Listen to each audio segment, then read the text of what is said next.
امی بس بہت ہو گیا، اب میں آپ کی کوئی بھی بات نہیں سنوں گی۔ آخر آپ کا مسئلہ کیا ہے؟ میں پلاسٹک سرجری کرانا چاہتی ہوں۔ میرے خیال میں اس سے آپ کو کوئی مسئلہ نہیں ہونا چاہیے۔ یہ میرا اپنا ذاتی فیصلہ ہے، مجھے سمجھ نہیں آتی کہ آپ کیوں بار بار مجھے روکتی ہیں۔ میں ابھی ابھی کام سے واپس آئی تھی، آج مجھے تنخواہ ملی تھی اور میں نے اپنے سارے پیسے اس ڈبے میں ڈال دیے جس میں اپنی پلاسٹک سرجری کے لیے پیسے جمع کر رہی تھی۔ اسی لیے امی مجھ سے بحث کرنے لگی تھی جو مجھے بالکل بھی اچھا نہیں لگ رہا تھا۔ بیٹا میں تمہیں کیسے سمجھاؤں؟ جو اللہ تعالیٰ نے صورت دی ہے وہی سب سے اچھی ہے، اور تم کوئی بدصورت نہیں۔ کبھی آئینے میں اپنی شکل دیکھو بھی ہے غور سے؟ اگر دیکھو گی تو تمہیں بھی خدا کی تخلیق پہ رشک ہوگا۔ تم بہت خوبصورت ہو، تمہیں کسی چیز کی کمی نہیں۔ خدا نے ہر انسان کو مکمل بنایا ہے۔ بس میں یہ چاہتی ہوں کہ تم یہ سرجری والا جھنجھٹ چھوڑ دو اور یہ پیسے مجھے دے دو تاکہ میں تمہارے جہیز کے لیے کچھ نہ کچھ جوڑنا شروع کر دوں۔ امی نے اتنی بڑی تقریر کی تو میرا دماغ پہلے سے بھی زیادہ گھوم گیا۔ امی بس کر دیں، ہر وقت جہیز جہیز، یہ میں سن سن کے تھک چکی ہوں۔ میں نے آپ سے پہلے بھی کہا تھا اور دوبارہ کہتی ہوں، جب تک میں اپنی پلاسٹک سرجری نہیں کروا لیتی تب تک میں شادی بالکل بھی نہیں کروں گی۔ میں نہیں چاہتی کہ مجھے اس صورت کے ساتھ کوئی ایوریج سا لڑکا ملے۔ جب میں خوبصورت ہو جاؤں گی تو لڑکا بھی پیسے والا اور خوبصورت ہی ڈھونڈوں گی۔ بس آپ میری فکر نہ کریں اور مجھے میرے حال پہ چھوڑ دیں۔ میں نے ڈبے میں پیسے ڈال کے الماری میں رکھے اور خود امی کے ساتھ صوفے پہ بیٹھ گئی۔ مہرو بیٹا، میرا کام تمہیں سمجھانا تھا اور میں نے تمہیں سمجھا دیا ہے۔ تمہاری اپنی مرضی، مجھے تمہارے پیسوں کی کوئی ضرورت نہیں ہے۔ میری اپنی پینشن آتی ہے، میں گھر کا گزارا چلا رہی ہوں۔ بس میں یہ چاہتی ہوں کہ تم اپنے پیسوں کو بلا وجہ ضائع نہ کرو اور نہ ہی اس جھنجٹ میں پڑو۔ اب تم کرنا کیا چاہتی ہو؟ میں تمہیں روک نہیں سکتی کیونکہ تم اب کوئی بچی نہیں رہی۔ امی یہ کہہ کے میرے کمرے سے چلی گئیں اور میں نے اپنا سر پکڑ لیا۔ نہ جانے امی کو کیا مسئلہ تھا، وہ تو بس میرے پیچھے ہی پڑ گئی تھی۔ جب سے میں نے یہ بات کی تھی کہ میں پلاسٹک سرجری کروا کے اپنے آپ کو مزید خوبصورت کروں گی تو ان کی مجھ سے بالکل بھی نہیں بنتی تھی۔ روز روز ہماری بحث ہو جاتی جس سے ہمارے درمیان اب دوریاں بڑھتی ہی جا رہی تھیں۔ امی اور میں اس گھر میں اکیلے رہتے تھے۔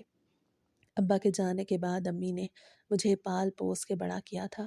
وہ میرے لیے سب کچھ تھیں اور پہلے ہم دونوں کی بڑی بنتی تھی، لیکن پچھلے 2.5 مہینوں سے جب سے میں نے اپنی تنخواہ کو جمع کرنا شروع کیا تھا اور وہ بھی پلاسٹک سرجری کے لیے، تو نہ جانے انہیں مجھ سے کیوں اتنے زیادہ مسائل ہو گئے تھے کہ وہ میری کوئی بھی بات نہیں سنتی تھیں۔ خیر، اب میں نے ان سے کہہ دیا تھا کہ میں ان کی کوئی بات نہیں مانوں گی اور میں جانتی تھی کہ وہ اب دوبارہ بات نہیں کریں گی۔ کچھ دیر میں اپنے کمرے میں بیٹھی رہی اور پھر جب رات کا کھانا کھانے کے لیے باہر گئی تو انہوں نے ٹیبل لگا دیا تھا۔ ہم ڈیفینس میں رہتے تھے مگر ہمارا گھر زیادہ بڑا نہیں تھا۔ ابو ایک پرائیویٹ جاب کرتے تھے مگر ان کی جاب بہت اچھی تھی اور ان کے جانے کے بعد وہ جاب بھی چلی گئی۔ اگر سرکاری جاب ہوتی تو پینشن بھی آ جاتی۔ امی ایک سرکاری اسکول میں ٹیچر تھیں اور اب وہ ریٹائرڈ ہو چکی تھیں اور انہی کی پینشن سے ہمارے گھر کا گزارا ٹھیک ٹھاک چل رہا تھا۔ امی نے مجھے پڑھایا لکھایا تھا اور اب میں ایک آئی ٹی کمپنی میں جاب کرتی تھی کیونکہ میں نے آئی ٹی کا کورس کر رکھا تھا۔ ویسے میرا رنگ بھی صاف تھا اور شکل بھی ٹھیک ٹھاک تھی، لیکن میں چاہتی تھی کہ میری خوبصورتی مزید بڑھ جائے۔ میں اپنے رخساروں کو مزید اٹھوانا چاہتی تھی اور لپ فلر تو میرا بہت بڑا خواب تھا۔ اور بھی بہت سے پروسیس تھے جو میں کرانا چاہتی تھی۔ کھانا کھانے کے بعد میں ایک مرتبہ پھر سے اپنے کمرے میں آ گئی۔ میں زیادہ دیر اپنے کمرے میں ہی بیٹھی رہتی تھی کیونکہ ایک تو مجھے آفس کا کام کرنا ہوتا تھا، دوسرا امی کے ساتھ بیٹھ کے ہر وقت باتیں ہی سننی پڑتی تھیں۔ جیسے ہی میں کمرے میں آئی تو میرے موبائل پہ کال آنے لگی۔ میرا موبائل ڈریسنگ ٹیبل کے سامنے رکھا تھا۔ میں نے موبائل بھاگ کے اٹھایا، عرفان کی کال آ رہی تھی۔ اس کی کال دیکھ کے میرے دل کو خوشی تو ہوئی مگر ہمیشہ کی طرح میں نے اس کی کال کٹ کر دی۔ وہ میرے ساتھ آفس میں کام کرتا تھا۔ میں نے کبھی بھی اسے منہ نہیں لگایا تھا مگر وہ بار بار مجھے کالز اور میسیجز کرتا تھا۔ آج تک اس نے مجھے پرپوز تو نہیں کیا تھا مگر مجھے لگتا تھا کہ وہ مجھے پسند کرتا ہے کیونکہ میں ایک لڑکی تھی اور لڑکیاں 1 منٹ میں ہی سمجھ آتی ہیں کہ سامنے والے کی نیت کیا ہے۔ میں نے اس کی کال کٹ کی تو اس کے میسیجز آنے لگے۔ محروم، مجھ سے بات کرو، میں نے تم سے بہت ضروری بات کرنی ہے۔ اگر آج بات نہ ہوئی تو بہت دیر ہو جائے گی۔ جیسے ہی میں نے اس کا یہ میسیج پڑھا تو مجھے کال کرنی ہی پڑی۔ عرفان، کیا بات ہے؟ کیا ایمرجنسی پھیلا رکھی ہے؟ میں نے روڈ سے انداز میں کہا۔ میں نے بہت سی جگہوں پہ پڑھا تھا کہ جب سامنے والے کو ہمیشہ روڈ بیہیویئر ملے تو آپ کی قدر اور بھی بڑھ جاتی ہے۔ میری بات کو سن کے وہ کہنے لگا کہ بات تو میں کل آفس میں کروں گا، بس تم سے یہ کہنا چاہتا تھا کہ لنچ بریک میں میرے ساتھ باہر چلنا۔ वहीं पे चल के मैंने तुमसे एक बहुत ज़रूरी बात करनी है, और मुझे लगता है कि शायद तुम भी यही चाहते हो। जैसे ही उसने ये कहा तो मुझे बड़ा अजीब लगा कि आखिर ऐसी कौन सी बात है जो मैं भी चाहती हूँ। बहरहाल मैंने उससे कह दिया कि ठीक है, मैं तुमसे कल 10 मिनट के लिए मिल लूँगी, मगर कोई फ़ज़ूल बात बिल्कुल भी नहीं सुनूँगी। ये कह के मैंने कॉल कट कर दी। अंदर से मुझे लग रहा था कि वो ज़रूर मुझे प्रपोज़ करेगा, लेकिन उसने ऐसा क्यों कहा था कि मैं भी यही चाहती हूँ? मैं तो ऐसा बिल्कुल नहीं चाहती थी। मैं तो बस इसीलिए ही उसे एटीट्यूड दिखाती थी क्योंकि मुझे लगता था कि वो मुझे पसंद करता है। रात गुज़री और नया दिन भी आ गया। सुबह सवेरे मैं हमेशा की तरह नाश्ता करके घर से निकल आई, और अब अम्मी घर पे अकेली रह गई थी। हमारे घर में कोई मुलाज़िमा नहीं थी। घर के काम अम्मी और मैं मिलजुल के कर लेते थे। ऑफिस पहुंचकर सबसे पहले मेरा सामना इरफान से ही हुआ था, लेकिन मैंने उसे इग्नोर किया और अपने कैबिन में आ गई, क्योंकि मेरी उससे बात हुई थी कि हम लंच ब्रेक में ही बात करें। और आखिरकार लंच का वक्त भी आ गया। मैं जैसे ही अपने कैबिन से बाहर निकली तो वो मेरे कैबिन के बाहर ही मौजूद था। फिर हम दोनों उस रेस्टोरेंट पहुंच गए जो हमारे ऑफिस से करीब ही था। वहाँ चल के इरफान ने खाना ऑर्डर कर दिया। मैं बिल्कुल खामोश रही थी। उसने खाना भी अपनी मर्ज़ी से ऑर्डर किया था। मैं अपने मोबाइल में बिज़ी थी। मैं उसे ये दिखाना चाहती थी कि मुझे उसकी कोई परवाह नहीं। भले वो मेरी तरफ देखे या ना देखे, मुझसे बात करे या ना करे, मुझे कोई फ़र्क नहीं पड़ता। अभी तक खाना नहीं आया था। मैं महसूस कर सकती थी कि वो मेरी तरफ देख रहा है, और ये भी सोच रहा है कि मैं उससे बात क्यों नहीं कर रही। ये देखते ही मैंने मोबाइल एक तरफ रखा और उसकी आंखों में देखने लगी। इरफान, अब बोलो भी सही, मेरे पास ज़्यादा वक्त नहीं, और वैसे भी मैं दोपहर में इतना हैवी खाना नहीं खाती। जो सब तुमने ऑर्डर कर दिया है, अपनी बात करो ताकि मैं यहाँ से जाऊँ। मैंने आंखें मटका के कहा तो उसने थूक निकलते हुए कहा कि मैं बहुत दिनों से ये बात करना चाह रहा था, मगर हिम्मत नहीं हो पा रही थी। लेकिन अब मुझे लग रहा है कि मुझे ये बात करनी होगी। दरअसल मैं तुम्हें पसंद करता हूँ, और आज से नहीं बल्कि बहुत पहले से पसंद करता हूँ, और शादी भी करना चाहता हूँ। आज तक मैंने ये बात इसीलिए नहीं की क्योंकि मुझे शादी की कोई जल्दी नहीं थी, और मैं जानता था कि तुम भी जल्दी शादी नहीं करोगी। लेकिन अब मेरे माँ-बाप मेरा रिश्ता कहीं और करना चाहते हैं। इसलिए मैंने सोचा कि तुमसे पूछ लूँ, अगर तुम्हारी रज़ामंदी है, तो मैं तुम्हारे घर रिश्ता ले आऊँगा। भले शादी बाद में हो जाएगी, लेकिन रिश्ता पक्का हो जाएगा तो मुझे सुकून आ जाएगा। उसने इतनी बड़ी तकरीर अपनी तरफ से की तो मेरा पारा हाई हो गया। इरफान, तुम्हारा दिमाग ठीक है? तुम सीधा रिश्ता लाने की बात कर रहे हो। तुमने मुझसे ये भी पूछा कि मैं तुम्हें पसंद करती हूँ या नहीं, और वैसे भी मैं तुम्हें पसंद क्यों करूँगी? तुम्हें है क्या? तुम एक मामूली सी नौकरी करते हो, तुम्हारा कॉन्फिडेंस लेवल भी नॉर्मल है, और वैसे भी तुम में कुछ खास नहीं जिससे मुझे अट्रैक्शन हो। और दूसरी की बात कि मुझे अभी इस चक्कर में पड़ना ही नहीं। आइंदा मुझसे बात करने से पहले 1000 मर्तबा सोच लेना, वरना अच्छा नहीं होगा। ये कहने के साथ ही मैं कुर्सी से उठ खड़ी हुई और अपना बैग और मोबाइल उठा के वहाँ से चली आई। मेरी हील की आवाज़ हॉल में टिक टिक कर रही थी, और आखिरकार मैं 5 मिनट की मसाफत तय करने के बाद ऑफिस आ गई। मैंने लंच नहीं किया था। यहाँ पे आके मैंने अपने लिए बर्गर ऑर्डर किया, जो 10 मिनट के अंदर आ गया। बर्गर खाने के बाद मैं एक मर्तबा फिर से अपने काम में लग गई। मैंने इरफान के बारे में दोबारा सोचा भी नहीं। मुझे अंदर से खुशी तो थी कि चलो किसी ने तो मुझे पसंद किया, लेकिन मैं अभी उसे ग्रीन सिग्नल नहीं देना चाहती थी। मैं चाहती थी कि पहले मैं प्लास्टिक सर्जरी करा लूँ, इसके बाद ही मैं इस बारे में सोचूँ। वैसे मैंने उसे बिला वजह ही इतनी बातें सुना दी, वो इतना बुरा भी नहीं था। उसकी तनख्वाह मुझसे ज़्यादा थी और घर भी अपना था, और फिर था भी माँ-बाप का इकलौता बेटा। वो शादी के लिए एक अच्छा ऑप्शन था, लेकिन शायद मैं अभी इस चीज़ के लिए तैयार नहीं थी। फिर वक़्त यूँ ही गुज़रता गया। मैं हर महीने अपनी तनख्वाह में से बहुत ज़्यादा रकम इस डिब्बे में डाल के अलमारी में रख देती, जिसमें मैं अपनी प्लास्टिक सर्जरी के लिए पैसे सेव कर रही थी। मैंने सोचा था कि एक-एक करके पूरे मुँह की प्लास्टिक सर्जरी कराऊँगी। खाना खाने के बाद मैं अपने कमरे में आई और शीशे के सामने खड़ी हो गई। हर रात मेरा सोने से पहले यही काम होता था। मैं अपने चेहरे को बड़े गौर से देखती थी और ये सोचती थी कि पहले किस चीज़ की सर्जरी करानी चाहिए। आज मैंने बड़े गौर से अपनी नाक को देखा तो मुझे ऐसा लगा कि मेरा नाक थोड़ा-सा टेढ़ा है। हालाँकि अम्मी कहती थी कि इससे कुछ नहीं होता। ये बिल्कुल ठीक है, कोई मसला नहीं है। नॉर्मल लोगों के नाक ऐसे ही होते हैं, लेकिन मुझे नॉर्मल नहीं बनना था, मुझे सबसे अलग बनना था, और अब मुझे लग रहा था कि मेरी नाक की हड्डी थोड़ी-सी टेढ़ी है। मैंने सोचा सबसे पहले नाक की सर्जरी करा लूँगी और साथ में फिलर भी करवा लूँगी। इसके बाद जो होगा देखा जाएगा। वैसे भी अब मुझे अगले महीने का इंतज़ार था। अगले महीने की तनख्वाह को शामिल करने के बाद मेरे पास इतनी रकम बन जानी थी कि मेरी प्लास्टिक सर्जरी आराम से हो सकती थी। اور آخر کار وہ مہینہ بھی آ گیا جس دن میں اپنی تنخواہ لے کے آئی تو میرے چہرے پہ خوشی ہی خوشی تھی۔ میری خوشی کی کوئی انتہا نہیں تھی۔ دل چاہ رہا تھا کہ ابھی کے ابھی اڑ کے ڈاکٹر کے پاس پہنچ جاؤں اور وہ آج کے آج ہی میری سرجری کر دے۔ میں نے بہت سارے سرجنز کے نام اپنے موبائل میں سیو کر رکھے تھے جنہیں میں نے سوشل میڈیا پہ دیکھا تھا اور وہیں سے ان کا نمبر لیا تھا، اور اب میں اپنے موبائل میں یہی سرچ کر رہی تھی کہ مجھے کس سرجن کے پاس جانا چاہیے۔ لاہور میں ایک بہت اچھا سرجن تھا جو پلاسٹک سرجری کے لیے مشہور تھا۔ میں نے بھی سوچا کہ میں ڈاکٹر نعمان کے پاس جا کے اپنی ناک اور ہونٹوں کی سرجری کرواؤں گی۔ ڈاکٹر نعمان ایک کاسمیٹک سرجن تھے اور میں نے سوشل میڈیا پہ ان کے بہت سے کلائنٹس کو دیکھا تھا جو سرجری کروانے کے بعد بہت زیادہ خوبصورت ہو گئے تھے، اور میرا بھی دل چاہتا تھا کہ میں بھی اتنی ہی خوبصورت ہو جاؤں۔ آج جمعے کا دن تھا۔ جمعہ، ہفتہ اور اتوار وہ کلینک پہ موجود نہیں ہوتے تھے، اسی لیے مجھے سوموار کا انتظار تھا۔ میں اپنے کمرے میں بیٹھی یوں ہی ریلز اسکرول کر رہی تھی کہ امی بھی وہیں پہ آ گئیں۔ دوپہر میں میری ان سے بات ہوئی تھی۔ میں نے ان سے کہا تھا کہ میں سوموار کو ڈاکٹر کے پاس جاؤں گی، اور اب وہ دوبارہ سے مجھے سمجھانے کے لیے آ گئی تھیں۔ مہرو بیٹا، مجھے تم سے بس ایک بات کرنی ہے، بڑے غور سے میری ایک بات سن لو، اس کے بعد جو تمہارا دل کرے تم وہ کر لینا۔ امی کی بات سن کے میں نے موبائل ایک طرف رکھا اور ان کے سامنے ہو کے بیٹھ گئی۔ امی آپ بولے، میں آپ کی بات سن رہی ہوں۔ اگر آپ کی بات ماننے والی ہوئی تو میں مان بھی لوں گی، مگر پلیز آپ مجھ سے سرجری کے بارے میں بات مت کیجیے گا، اور میں نے ہر حال میں کروانی ہے۔ امی کی بات کرنے سے پہلے ہی میں نے انہیں یہ کلیئر کر دیا کہ انہوں نے مجھ سے سرجری والی بات بالکل نہیں کرنی۔ میری بات سن کے ان کے چہرے پہ ناگواری آ گئی۔ بیٹا، میں اس بارے میں بات کرنے کے لیے آئی ہوں۔ دوپہر میں تم نے کہا تھا کہ تم نے سوموار کو جانا ہے، تو میں نے سوچا تمہیں بس آخری مرتبہ سمجھا دوں۔ بیٹا، کل میں قرآن پاک پڑھ رہی تھی اور ایک آیت کا ترجمہ میرے سامنے آیا تو میرے ہوش اڑ گئے۔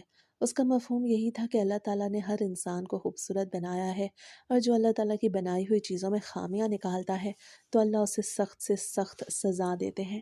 اس کا صاف صاف مطلب یہی ہے جو آج کل کے لوگ پلاسٹک سرجری سے اپنے چہرے بدلوا رہے ہیں۔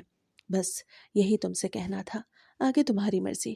آج امی نے زیادہ زور نہیں ڈالا، وہ بھی میرے سامنے کمزور پڑ چکی تھیں، مجھے اپنی جان سے بھی زیادہ پیاری تھی، مگر میں ان کی یہ بات نہیں مان سکتی تھی، اور اسی بات کی وجہ سے میں ان سے کئی مرتبہ بدتمیزی کر چکی تھی جو مجھے نہیں کرنی چاہیے تھی، اور میں کرنا بھی نہیں چاہتی تھی، مگر ان کی باتیں سن کے میرا دماغ گھوم جاتا تھا۔ امی پلیز آپ مجھے لیکچر مت دیں۔ ایک طرف آپ کہتی ہیں کہ جیسے میری مرضی، اور دوسری طرف مجھے اتنے لمبے لمبے لیکچر بھی دیتی ہیں۔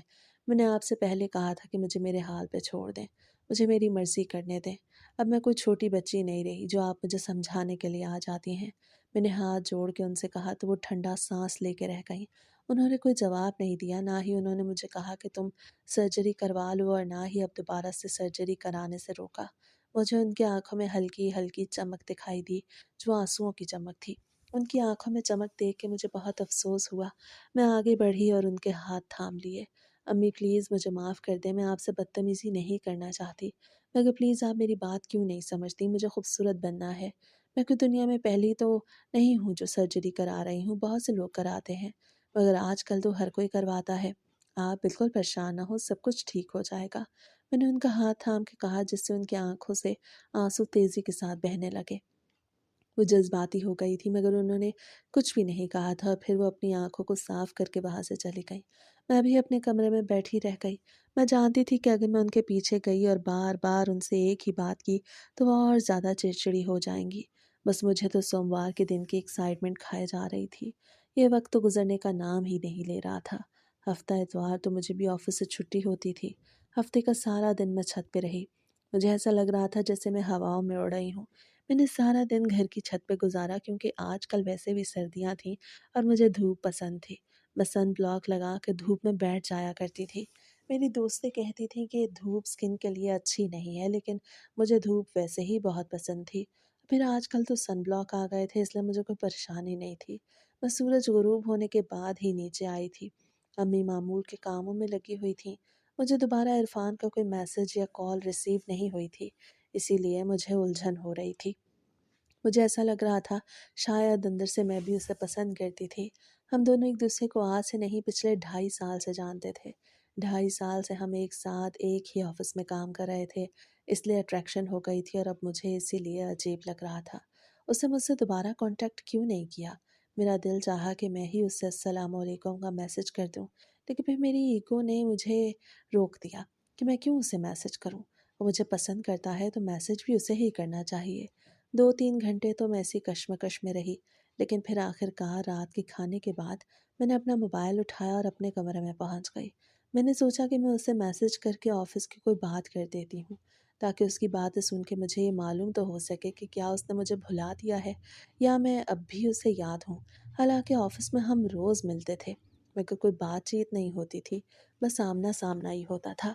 ना ही वो मुझसे कोई बात करता था और ना ही मैं उससे कोई बात करती थी।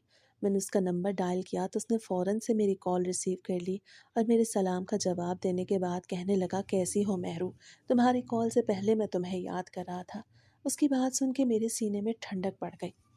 मैंने उससे ऑफ़िस की बात की और उसने मुझे वही जवाब दिए जो मैं पहले से जानती थी। बस मैं उससे बात करना चाहती थी, इसलिए मैंने ऑफ़िस की बातों का बहाना बना लिया। और फिर जब मैं अल्लाह हाफ़िज़ कहने लगी तो वो कहने लगा कि रुको, मेरी बात तो सुन लो। तो मैंने भी कॉल ना काटी, क्योंकि मैं भी तो अंदर से उसी से बात करना चाहती थी। मेहरू, मैं अब भी तुम्हारे इंतज़ार में हूँ और शायद मुझे लगता है कि मैं बहुत अरसा तुम्हारा इंतज़ार करूँगा। शायद कभी तुम्हें इस चीज़ का एहसास हो जाए कि मुझसे अच्छा लड़का तुम्हें नहीं मिलेगा। मैं तुमसे मोहब्बत करता हूँ और जो मोहब्बत करते हैं उनसे बेहतर आपके लिए इस सारी दुनिया में कोई भी नहीं होता। वो एक जज्बाती तकरीर करने लगा था, जिसे सुन के मैं खुश तो थी, मगर मैंने कोई रिस्पॉन्स नहीं दिया था। हमेशा की तरह मैं उस पे यही ज़ाहिर कर रही थी कि मुझे कोई फ़र्क नहीं पड़ता। लेकिन जब उसने बात ख़त्म की तो ना जाने कैसे मेरे मुँह से ये निकल गया कि ठीक है, सोच के बताऊँगी। मैं ये दिल से कहना चाहती थी, मगर मैंने खुद को रोक रखा था। पर ना जाने ज़ुबान से ये कैसे निकल गया। मेरी बात सुनते ही उसकी मुस्कुराहट की आवाज़ मुझे महसूस हुई, जैसे वो हल्का सा हँसा हो। ओके, ठीक है, मैं इंतज़ार करूँगा। और जैसे मैंने पहले कहा कि मैं बहुत टाइम तक तुम्हारा इंतज़ार कर सकता हूँ।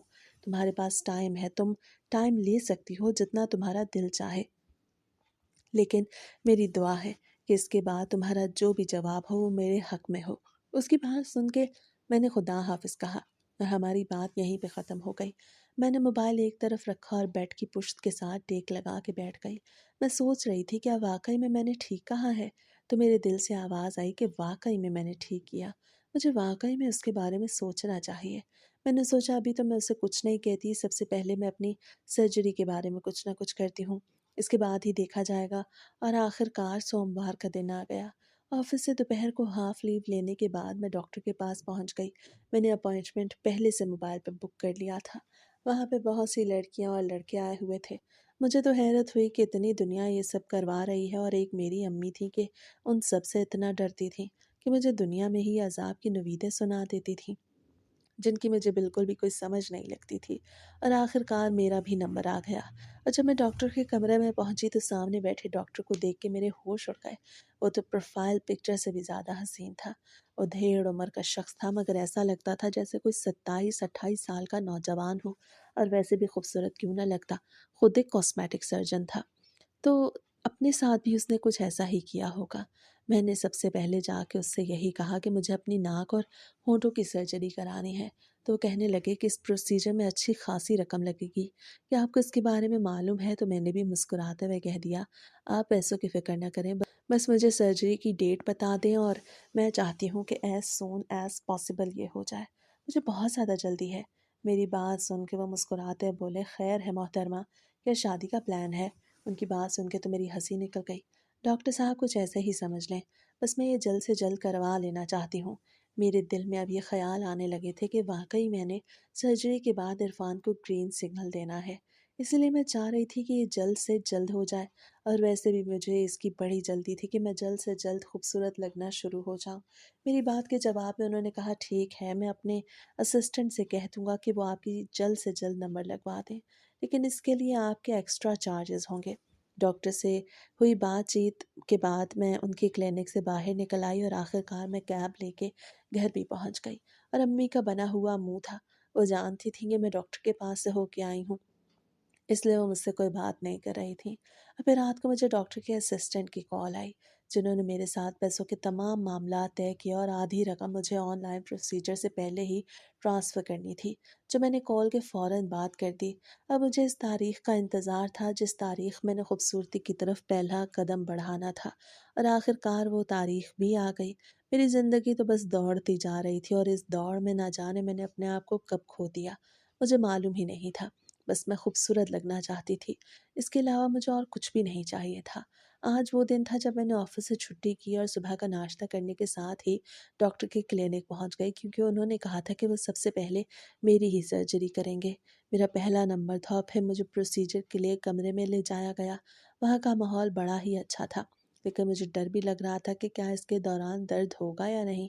वैसे मैंने इंटरनेट पे इसके बारे में बहुत ज़्यादा रिसर्च कर रखी थी और मैंने तो यही देखा था कि डॉक्टर सर्जरी से पहले मखसूस हिस्से को किसी क्रीम से सुन कर देते हैं, जिसके बाद दर्द बिल्कुल भी महसूस नहीं होता। मैं लेटी हुई थी। अब डॉक्टर नोमान मेरे सर पे खड़े थे। उन्होंने मेरे होठों पे कोई क्रीम लगाई। शायद वो पहले मेरा लिप फिलर करने वाले थे।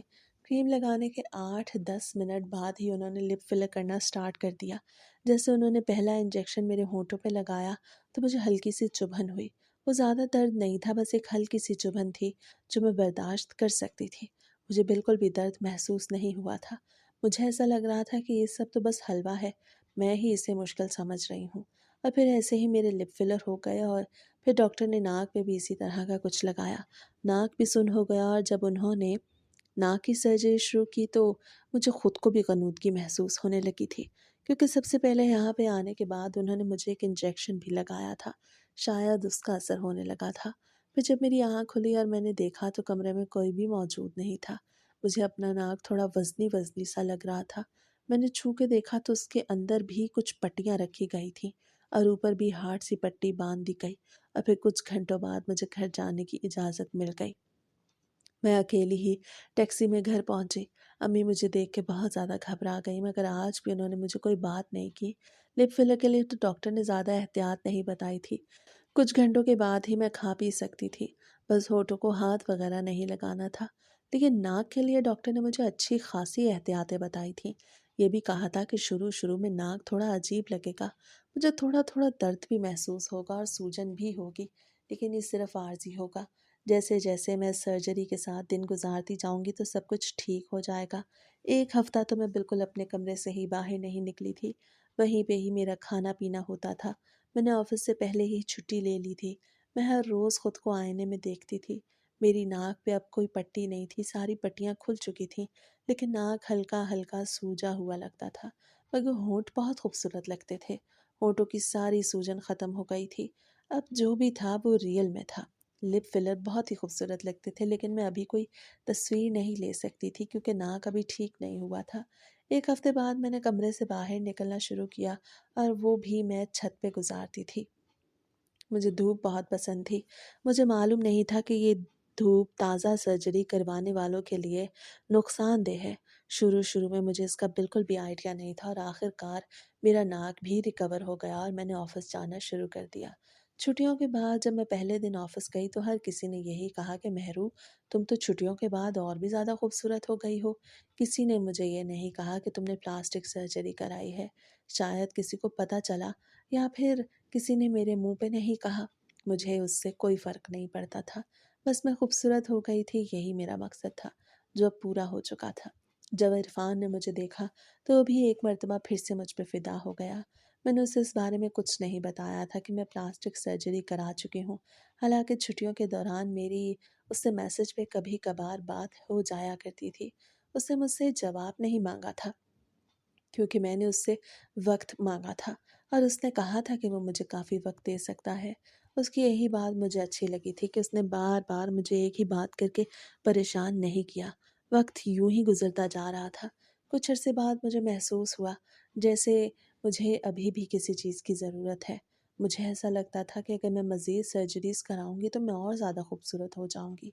वैसे भी मैं लिप फिलर और नाक की सर्जरी के बाद पहले से बहुत हद तक खूबसूरत हो चुकी थी। लेकिन अब मेरा दिल चाह रहा था कि मैं बोटॉक्स भी करवा लूँ और फिर अगले ही महीने मैंने अपना बोटॉक्स भी डॉक्टर नोमान के क्लिनिक से करवा लिया। बोटॉक्स के बाद मैं और ज़्यादा हसीन हो गई, लेकिन अब मुझे लगता था कि मुझे अपना कलर भी थोड़ा फेयर कराना चाहिए। ये रोज़ रोज़ की नाइट क्रीमें मुझसे नहीं लगाई जाती थी। वैसे तो मेरा कलर ठीक ठाक था, कुछ ज़्यादा ज़रूरत नहीं थी, वो भी अम्मी के मुताबिक। लेकिन मुझे अपनी रंगत बहुत गोरी गोरी चाहिए थी, जैसे अंग्रेज़ होते हैं। लेकिन इसके लिए मुझे वाइटनिंग इंजेक्शंस और ड्रिप्स लगवानी थी। जिनके लिए मैंने दोबारा से पैसे जोड़ना शुरू कर दिए। मेरे पास सारी जमा पूंजी ख़त्म हो चुकी थी, इसलिए मुझे दोबारा से पैसे जमा करने थे और मैंने एक मरतबा फिर से अपनी तनख्वाह में से आधी से ज़्यादा रकम उस डिब्बे में जोड़ना शुरू कर दी जिसमें पहले मैं रकम जमा किया करती थी। अम्मी मुझसे अब कुछ नहीं कहती थी, शायद उन्हें भी लगता था कि मैं खूबसूरत हो गई हूँ और उन्हें अपनी गलती का एहसास हो रहा था कि शायद उन्होंने मुझे गलत रोका था। भले उनके कहने पे मैं रुकी नहीं थी, लेकिन जब भी मैं उनके सामने आती तो वो मुस्कुराती थीं जैसे मैं उन्हें पहले से ज़्यादा खूबसूरत लगती हूँ और ये चीज़ मुझे और भी ज़्यादा पुरजोश कर देती थी। इरफ़ान तो दिन ब दिन मेरा दीवाना होता जा रहा था। आज भी मैंने उसके साथ बाहर जाना था। अब हम बाहर जाते थे। अभी मैंने उसे कोई जवाब नहीं दिया था, मगर शायद वो समझदार मर्द मेरा जवाब समझ चुका था और आज मैंने सोचा था कि मैं उससे कह दूँगी कि वो मुझे पसंद है, लेकिन मैं अभी मंगनी के चक्करों में नहीं पड़ना चाहती थी। हम दोनों आपस में कमिटमेंट कर लेंगे और इसके बाद सीधा निकाह ही करेंगे, जिसके लिए अभी मैंने सोचा था कि 1 साल इंतज़ार करना चाहिए। ब्लैक कलर के लॉन्ग ड्रेस में जब मैं रेस्टोरेंट पहुंची तो वो अपनी सीट से खड़ा हो गया। उसके हाथ में रेड रोज़ेस का एक बुके था।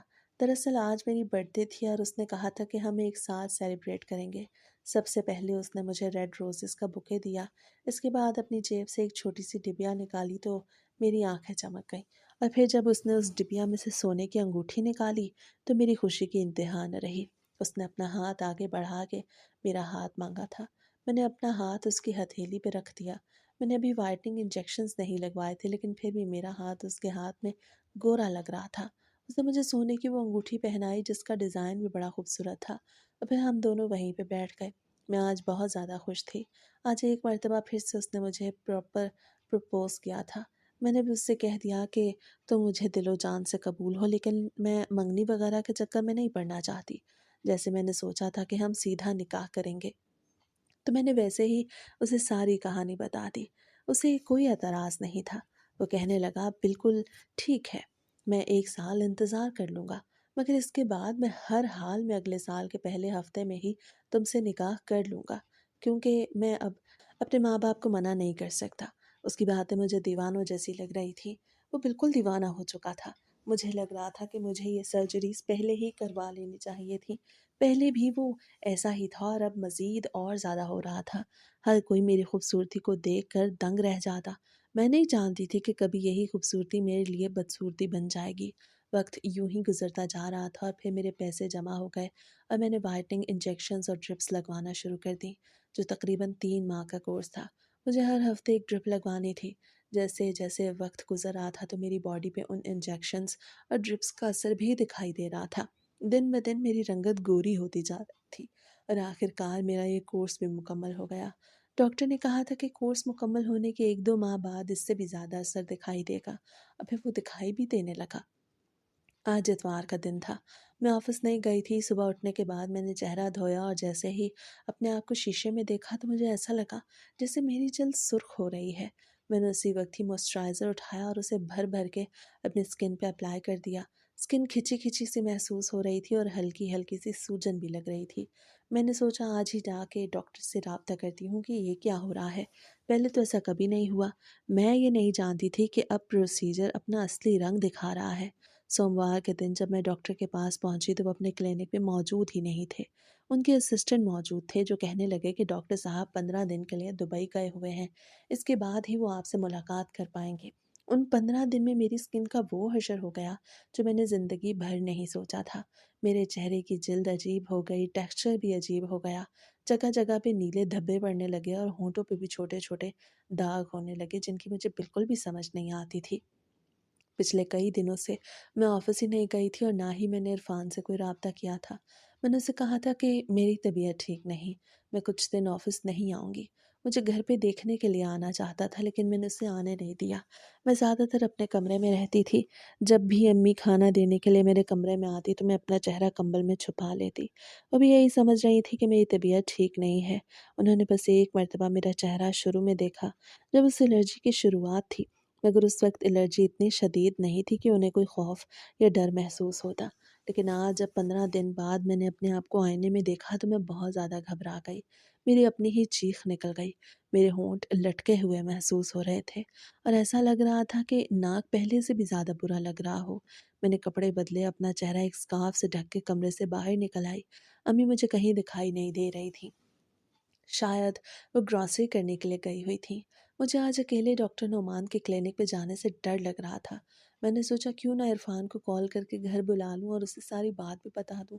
अब मुझे किसी के सहारे की ज़रूरत थी जो उस मुश्किल वक्त में मेरा साथ दे। मैंने इरफान का नंबर डायल किया और उससे कहा कि तुम मेरे घर पे आ जाओ। अम्मी घर पे नहीं है, मुझे तुमसे बहुत ज़रूरी बात करनी है। मेरी बात सुन के वो थोड़ा परेशान हुआ और वजह भी पूछी कि मैं उसे घर पे क्यों बुला रही हूँ, मैं खुद बाहर क्यों नहीं आ रही। तो मैंने उससे कहा कि बस तुम आ जाओ, इसके बाद मैं तुम्हें सारी बात बताऊंगी। वो आधे घंटे के अंदर ही मेरे घर के दरवाजे के बाहर मौजूद था। जैसे मैंने दरवाज़ा खोला तो वो घर के अंदर आ गया। मैंने भी अपना चेहरा स्कार्फ से ढक रखा था। मुझे इस तरह देख के वो हंसने लगा और कहने लगा कि ये क्या है, तुमने मेरे सामने पर्दा क्यों किया हुआ है। तो मैंने ड्राइंग रूम के अंदर आके अपने चेहरे से वो स्कार्फ हटा दिया। जैसे ही मैंने अपने चेहरे से स्कार्फ हटाया तो वो देख के हैरान रह गया। मुझे उसकी आंखों में अजीब सी उलझन दिखाई दी। मेहरू, ये क्या हुआ तुम्हें? उसकी बात सुन के मेरी आंखों से आंसू निकल आए और मैंने उसे सारी कहानी बता दी कि मैं पिछले कई महीनों से ये प्रोसीजर करवा रही हूँ और अब ये रिएक्शन हो गया है।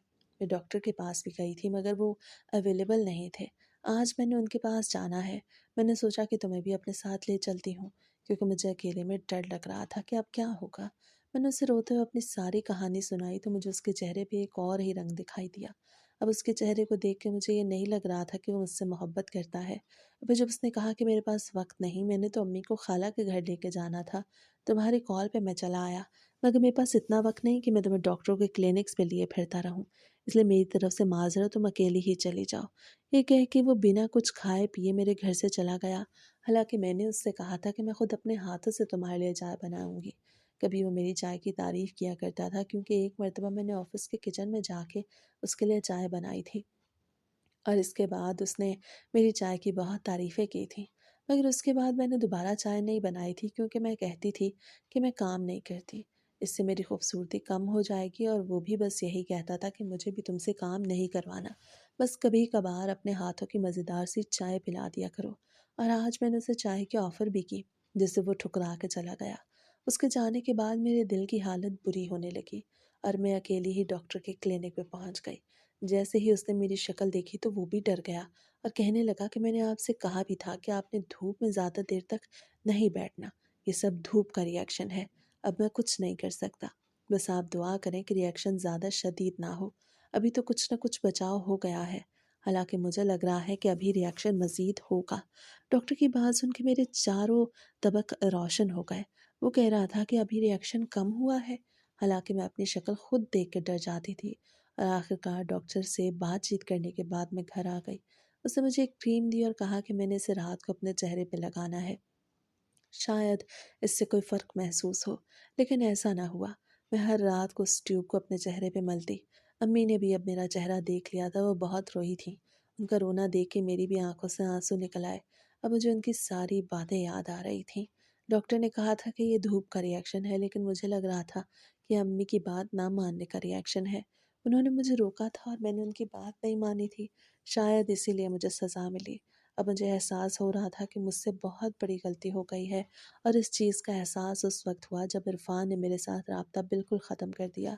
शायद उसने मुझे ब्लॉक कर दिया था। ऑफिस तो मैं वैसे भी नहीं जाती थी। इस सूरत के साथ तो मैं अपने कमरे से ही बहुत कम बाहर निकलती थी। अम्मी मेरा खाना कमरे में पहुंचा देती थी। वो मुझसे बातचीत करती थी। उनके अलावा इस दुनिया में सबसे मेरा राब्ता ख़त्म हो चुका था। मेरे फेस की स्किन जगह जगह से लटक चुकी थी। ऐसा लगता था कि मैं 70 साल की बूढ़ी औरत हूँ। मुझे कुछ समझ नहीं आती थी, मैं हर वक्त अंधेरे में लेटी रहती और जब भी अम्मी मेरे पास आती तो वो भी यहाँ से रो के जाती और फिर ज़िंदगी ऐसे ही चलती गई।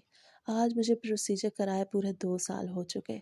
मेरे चेहरे में उस रिएक्शन का ज़रा भी फ़र्क महसूस नहीं होता।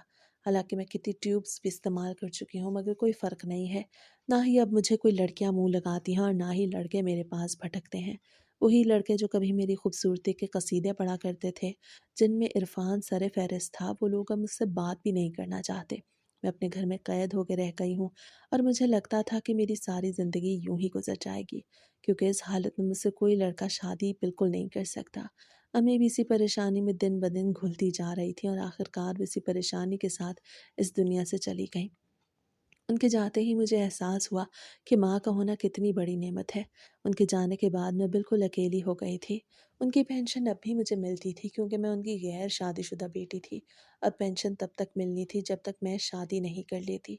इसका यही मतलब था कि मुझे पेंशन मेरी सारी ज़िंदगी मिलती रहेगी, क्योंकि शादी तो इस हालत में मुझसे किसी ने नहीं करनी थी। बस मैं अपने कमरे में ही अपनी सारी ज़िंदगी गुजारने लगी।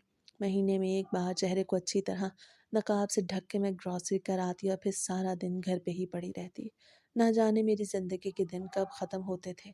इस सब से मुझे एक सबक तो मिला कि माँ-बाप की बातों को यूँ ही रद्द नहीं करते। उनकी बातों में ज़रूर कोई ना कोई मसलहत होती है। ख़ास तौर पे जब वो कुरान और हदीस की रोशनी में हमें कोई बात समझाएँ, तो उसे मान लेना चाहिए। क्योंकि इसी में ही फ़ायदा होता है, और अगर हम बात ना माने तो फिर नुकसान ऐसा होता है जैसे मेरा हुआ, जिसका कोई मदावा भी नहीं होता। शायद मैंने उसी पछतावे के साथ अपनी ज़िंदगी गुजारनी है कि मैंने अपनी माँ का कहना क्यों नहीं माना और क्यों उस बिला वजह की खूबसूरती के चक्कर में पड़ी कि मैंने अपनी इस कुदरती खूबसूरती को भी खो दिया जो अल्लाह ताला ने मुझे अता की थी।